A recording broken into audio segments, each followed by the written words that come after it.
nothing to repair the damage he'd caused. It was his cousin, the Duke of Chatham, who stepped in and found the girl a suitable husband. She clucked her tongue. The poor woman now lives tucked away in some dreadful backwater with her hayseed husband and, likely, Shelton's babe. But you don't know the child is his? Her aunt gave her a pained look. It doesn't matter, she repeated. Selina thought it did matter, but kept her opinion to herself. Why did you introduce me to him if he is such a villain? Because he is Chatham's heir, Aunt Ellen repeated. She patted Selina's hand. There is no harm in dancing with him, but do not be lured into anything careless, By that I mean no strolling on the terrace, stepping into unoccupied rooms, that sort of behaviour. Aunt Ellen reached out and smoothed her forefinger between Selina's eyebrows. Don't look so cross, my dear. It makes an unsightly line form. You are simply too beautiful to do anything but smile all the time. Remember, my dear, that is what gentlemen like. Lovely, smiling, agreeable ladies. Selina wasn't annoyed by her aunt's order to smile.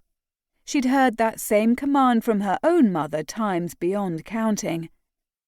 Rather, it irked her how quickly rumours spread among the ton, like the one about Lord Shelton. Her aunt didn't know if the child was Shelton's, but that simply did not matter. Give a dog a bad name and hang him. She might not be so sympathetic to the gorgeous lord had she not been the target of gossip herself, albeit not because of anything she had done, but because of her father's gambling. Everyone who was anyone knew that Selina and her 5 siblings were as poor as church mice, thanks to the Earl of Addiscombe frittering away not only his own wealth but his daughter's dowries.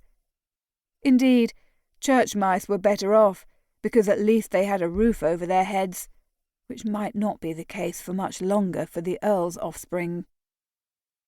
None of the rumours about your father are baseless, are they, Selina? Perhaps there is some truth in the story about Shelton as well.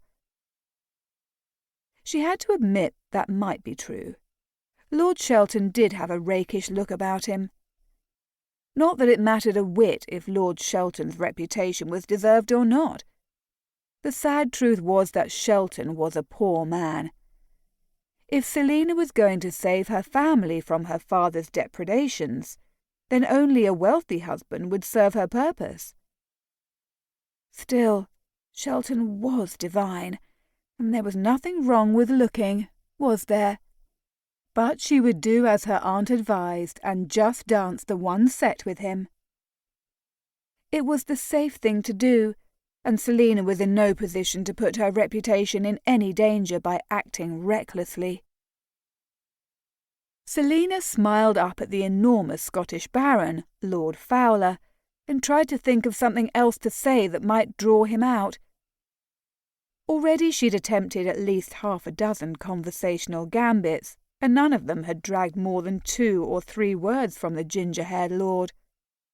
He was so shy that he didn't even meet her gaze. She'd had her share of tongue-tied dance partners, but never one as bad as Lord Fowler. Indeed, whenever she spoke to him about anything, he turned the colour of a beetroot, and his entire body stiffened, as if he'd just been shocked. Selina decided to take pity on the poor man, rather than pepper him with any more questions. Mercifully, the dance was over a few moments later, and the Baron was escorting her back to her aunt when Lord Shelton popped up in front of them. He grinned, his laughing eyes lingering on Fowler before sliding to Selina.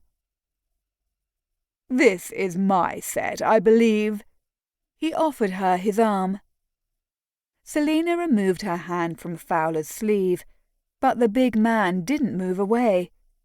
Instead, he glared at Shelton as if he wanted to pull his head off his shoulders. He was such a huge man that Selina was afraid he could actually do it.